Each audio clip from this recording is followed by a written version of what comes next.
Okay, so these are the projectile motion notes starting from the beginning.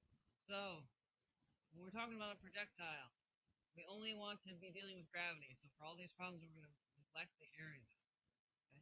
Our trajectory is the path that our projectile is going to follow, and we tend to remember that our range is the horizontal distance the projectile moves. Okay, so we have already talked about this. An object's motion can be broken up into its components. We'll just quickly go over here. I'm just going to draw it.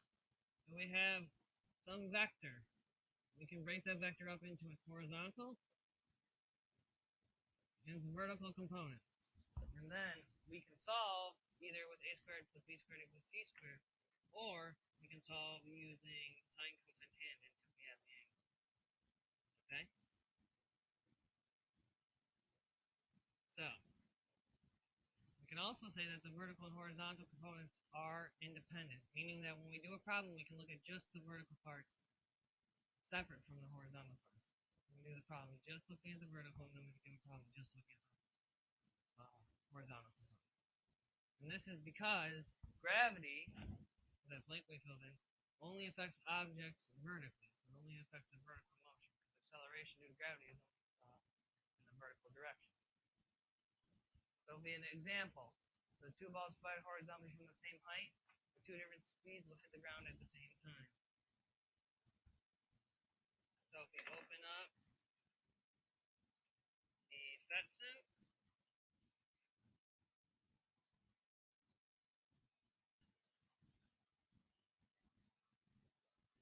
okay, and we put our cannon at a certain height, we make our angle 0, with initial speed of 10 meters per second, fire. It drops in 1.7 seconds, okay? So if we increase the speed, our range should change because the horizontal is affected, but our time should not change because the vertical motion is not affected. Put in, what, 20,000? Sounds good to me. So our range is affected, it's a lot bigger, but the time it took to fell is the same.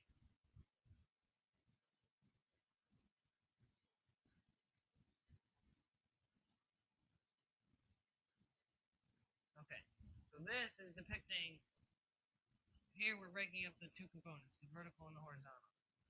So these all represent equal time interval.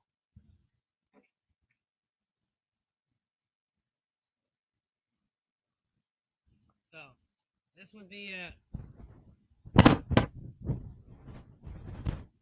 1 second, this would be at 3 seconds, 2 seconds, wow. This would be at 3 seconds, this would be at 4 seconds, and this would be at 5 seconds. And the same here, this would be at 1 second, this would be at 2 seconds, this would be at 3 seconds, this would be at 4 seconds, and this would be at 5 seconds. As we look here, all the arrows are equal size because horizontally the object is moving at a constant velocity. And here we have the same pattern that we studied, okay? So from at the 2 second mark, we're going to be 4 times as far. The 3 second mark, we're going to be 9 times as far. At the 4 second mark, we'll be 16 times as far. And at the 5 second mark, we'll be 25 times as far. That follows the pattern that we studied. Okay, so this is just breaking up this projectile into horizontal and vertical components visually. Okay, so then we can write the equation as well. So the equation, or the variables for the equation, you know, in the vertical direction that we have, it would be initial y, the final y, acceleration, meters per second squared. We can have a displacement in the y direction. We can have a time. For the horizontal direction, you know we have a constant velocity, so we know that the values of I and Vf are going to be the same. So we only have one value for velocity in the horizontal direction. Then we don't have an acceleration because the acceleration does not affect it. Okay, so we're left just with the dx and the t. So then we're going to use the v equals d over t equation for that. And then for the y direction, we're going to be using our kinematic equations for free fall.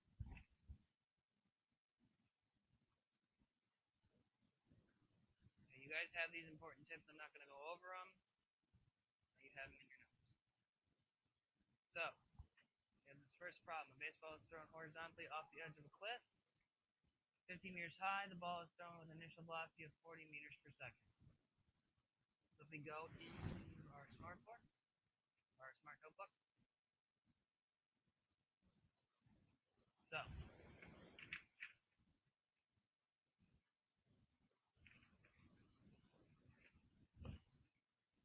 what do we know from this problem? Well, first, I've separated my vertical and horizontal components, and I'm going to draw a picture. I have a ball. Hit the ground somewhere. It has an initial velocity of 40 meters per second. I'll fix that. 40 meters per second. In that direction, horizontally. We know that the height of the cliff, 50 meters. Okay, I'm looking just at the vertical part. So I'm going to say, okay, at the beginning, the ball is up here, okay, at the top. Draw it over. So I'm going to say, I'm just going to redraw it, only drawing the vertical part. And then I know it's going to be at the bottom, it's going to be down here. I know that the ball is going to drop to that point.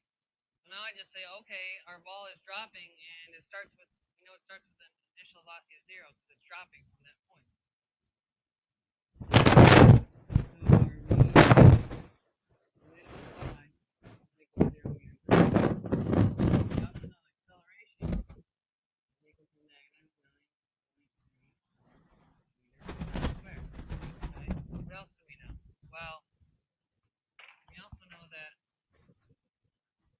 Here, the height of the cliff, which is the height of the fall.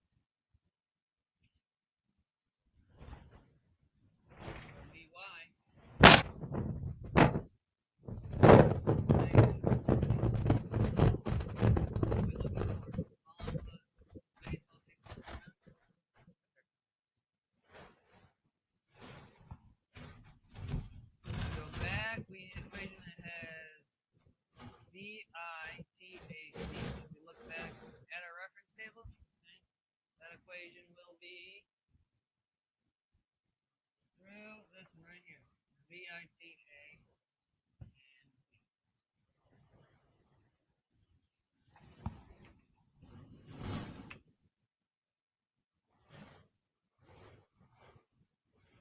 So, I'm going to use that equation.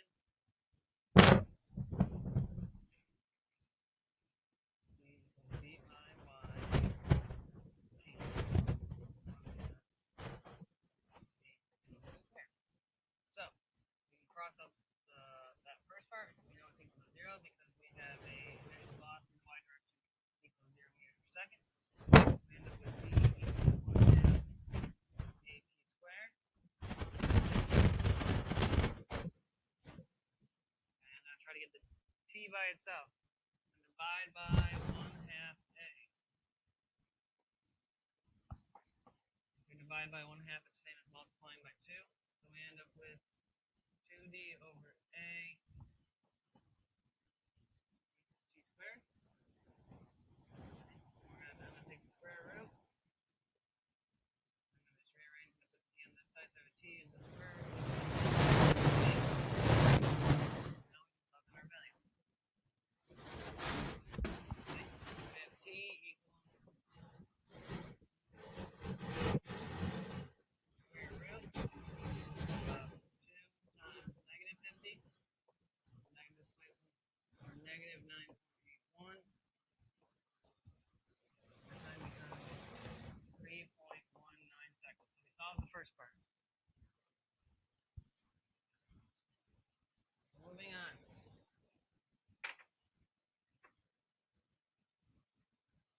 how far away from the exit lip will the baseball travel before it hits the ground? I already filled this one in.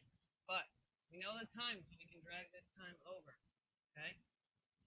Time can be in either one. We know that the initial velocity, because it's once horizontally, is 40 meters per second. So we can just put that down right here. And we're solving for dx. Then we have our equation dx equals dx over t, or d equals d over t. Okay, so if we solve for d, multiply by t, plus it out with dx equals dx times t. So now sub in, we get 40 times 3.19. We get a dx of 27.6 meters.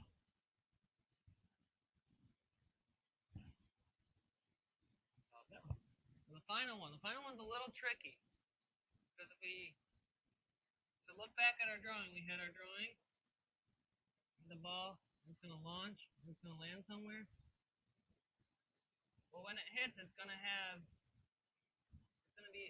a hypotenuse here. It's going to have an angle. So we're going to need to know both the vertical and horizontal components of this. Well, we know the horizontal component because we know that the velocity in the horizontal direction is constant. But we do not know the vertical component. So we had to solve for our final velocity in the y direction.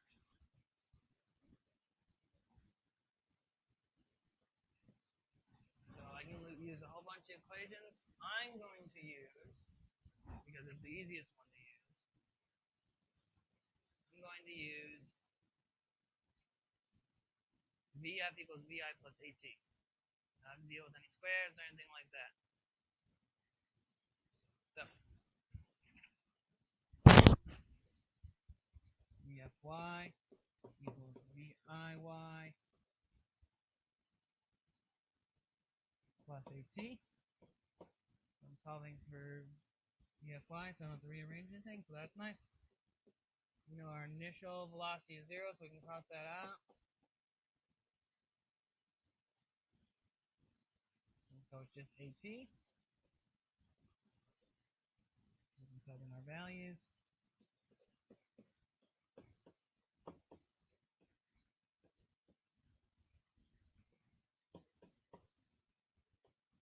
And say, oh, I'm done after this. No, you're not.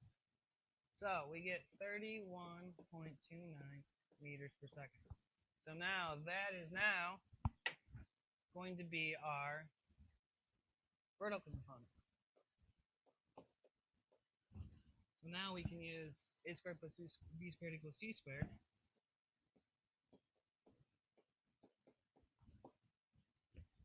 Okay. We know that c is equal to the square root of a squared plus b squared. Well, in this problem, our a squared and b squared are our two components, and our c is our total final velocity, so our hypotenuse. So I'm going to replace our c with vf, and our a and b with vfy and vx.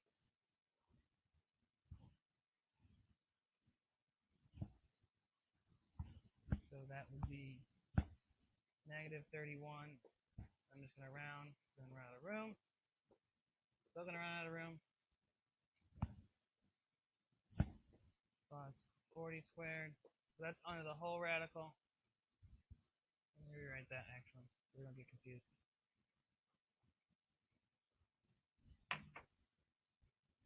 So our VF is equal to the square root of 31.3 squared.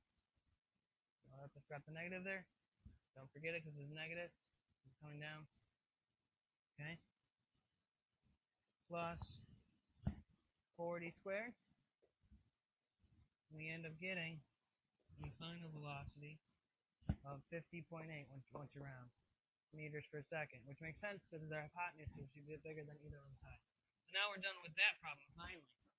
So the tricky part was that we had to solve for the hypotenuse here.